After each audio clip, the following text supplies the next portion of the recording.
अभी हम आपका एक क्वेश्चन ले रहे हैं। क्वेश्चन है, एक दुकानदार ने 2 साइकिल 1100 रुपये प्रति साइकिल के हिसाब से बेचा है और एक पर उसे लाभ हो रहा है 10% का और दूसरे पर हानि हो रहा है। तो टोटली उसको हानि हो रहा है या नुकसान हो रहा है, ये आपको पता करना है। यानी 2 साइकिलें जो बेचा है सेम रेट पे, ठीक है, एक पे हानि हो रहा है और एक पे नुकसान हो रहा है। अब आपको बताना है कि टोटली उसको हानि हो रहा है या नुकसान हो रहा है, ठीक है। तो हम देखेंगे पहले पहली साइकिल। दोनों साइकिल का आपको विक्रय मूल्य दिया है, सेम रेट है, 1100 में बेचा गया है, ठीक है। तो पहली साइकिल पे आपको लाभ हो रहा है 10% का।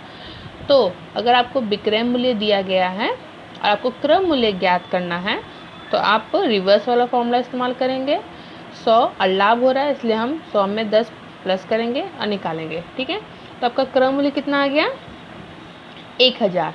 ओके, पहली साइकिल का जो आपने 1000 1100 में जो बेचा है उसको आपने खरीदा कितने में था? 1000 में, ठीक है। इसलिए आपको 10% का फ़ायदा हुआ। दूसरी साइकिल पे बोला गया है कि वो भी 1100 में ही बेचा गया है लेकिन उस पर हानि हो रहा है 20% का। तो हम वही फॉर्मूला लगा के हम निकालेंगे कि कितना, मतलब कितने में उसको ख़रीदा गया था, क्रय मूल्य हम फाइंड करेंगे। तो आया हमारा कैलकुलेशन करने पर 1375 रुपये, 1375 रुपीज़, ठीक है। तो ये दोनों साइकिल का आपका आ गया क्रय मूल्य। दोनों साइकिल खरीदा इतने में था और दोनों साइकिल बेचा 1100 में था। तो टोटल उसको क्या हुआ, हानि हुआ या नुकसान हुआ, ठीक है, वो देखेंगे। तो दोनों साइकिल का जो क्रय मूल्य है वो आपका आया था, पहले साइकिल का 1000 रुपये और दूसरे साइकिल का आया आपका 1375 रुपये, ठीक है। यानी दोनों साइकिल को मिला के इतना हो गया आपका क्रय मूल्य। और दोनों साइकिल का विक्रय मूल्य कितना दिया था? 2200, क्योंकि दोनों 1100 में बेचा गया था। यानी कि आपका क्या हो रहा है, विक्रय मूल्य छोटा है, विक्रय मूल्य आपका छोटा है, ठीक है। तो क्रय मूल्य में से विक्रय मूल्य को माइनस करेंगे तो हमें हानि मालूम चल जाएगा। हमने मतलब खरीदा 2300 में था, बेचा 2200 में, तो नुकसान ही हुआ है। कितने का नुकसान हुआ? तो 175 रुपये का आपको नुकसान हुआ। तो आपको क्वेश्चन में बोला गया था हानि प्रतिशत, तो हानि बटा क्रय मूल्य गुने 100, क्रय मूल्य गुने 100, ठीक है। तो ये आपका कैलकुलेशन करने पर आपका आंसर आ जाता है, ठीक है। क्वेश्चन और देखते हैं, ये बहुत ही इंपॉर्टेंट क्वेश्चन है, एग्जाम में अक्सर पूछा जाता है। मैंने क्वेश्चन थोड़ा शॉर्ट में लिखा है। क्वेश्चन है कि एक कुर्सी 20% हानि पर बेची गई है 240 रुपये में, यानी विक्रय मूल्य आपको दिया गया है। तो अगर विक्रय मूल्य 10% और बढ़ा दी जाए, यानी 240 है और 10% और बढ़ जाए तो आपको क्या होगा, मतलब हानि होगा, लेकिन कितना प्रतिशत हानि होगा, ठीक है। आपको ये पूछा जा रहा है कि अगर इसका विक्रय मूल्य 10% बढ़ा दिया जाएगा तो आपको कितने प्रतिशत का हानि होगा। तो पहले जब हानि हम कैसे पता करेंगे, जब तक हमें यही नहीं पता कि वो सामान खरीदा कितने में गया है, बेचा कितने में गया ये तो हमें पता है, लेकिन खरीदा कितने में गया उसका जो बेसिक वैल्यू है वो हमें पता नहीं है। यानी हमें क्या ज्ञात करना है, क्रय मूल्य हमें ज्ञात करना है।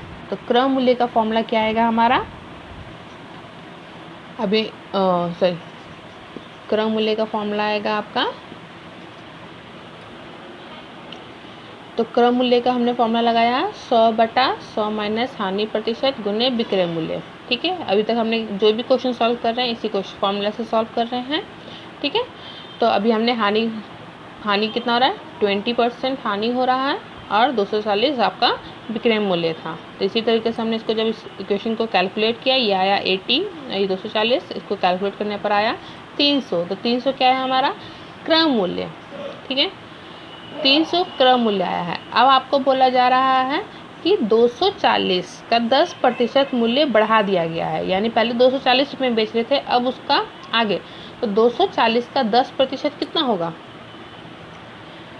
240 का 10% आएगा 24 रुपये। तो पहले हमारा विक्रय मूल्य कितना था,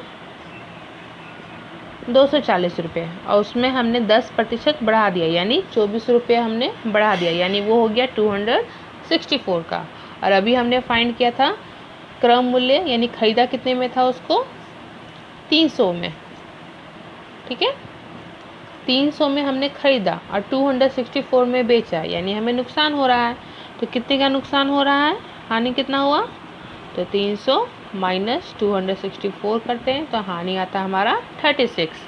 लेकिन हमें क्वेश्चन में बोला जा रहा है कि हमें हानि प्रतिशत निकालना है। तो हानि प्रतिशत का फॉर्मूला क्या आएगा, हानि बटा क्रय मूल्य गुने 100, यानी 36, क्रय मूल्य हमारा 300 गुने 100 करते हैं तो ये हमारा आता है 12%। क्लियर है? Thank you.